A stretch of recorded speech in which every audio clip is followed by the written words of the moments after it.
This is a pair of heated gloves from Gobi.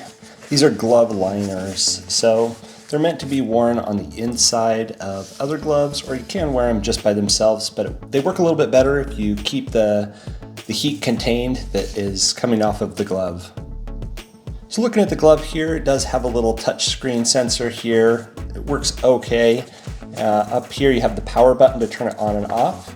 Got a little cinch cord here to keep the snow out if you have that on the outside of your coat. I like to tuck it in on the inside, and then this is the pouch to hold the battery. So going over the batteries here, they charge with this special plug you have to have from Gobi with these little cables, and then they plug in with the same type of a cable into the glove. Stores away while you're using them, whether it's out skiing or snowboarding or out in the yard. It's going to be stored up here on the forearm, so it's out of the way pretty well.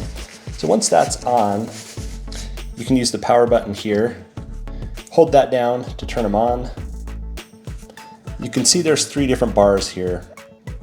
So the single bar just indicates how much heat is coming out of the glove, so you can just push it again to cycle through. So one neat thing about these is you can't actually wash them. You just need to take the batteries out and zip up everything, make sure everything's secure, and just on a gentle cycle. So the batteries also come in this kind of neoprene case just to help protect them and keep them from rattling around too much in the glove. They are a 15 watt-hour battery. So these are a little bit smaller battery. They're only going to last about 2-ish hours if you use it on high. So that is something to keep in mind as you're using these out on the mountain if you're trying to conserve the battery power. And then of course the battery power is going to increase if you're using it on a lower setting. So I've had this one turned on for a minute now, and I'm starting to feel the heat. So the heating elements kind of run through the fingers like this is what it feels like to me. That's where you get the warmth. A little bit up here, not much. Most of it's just in the fingertips, which I think is the most important spot for a heated glove.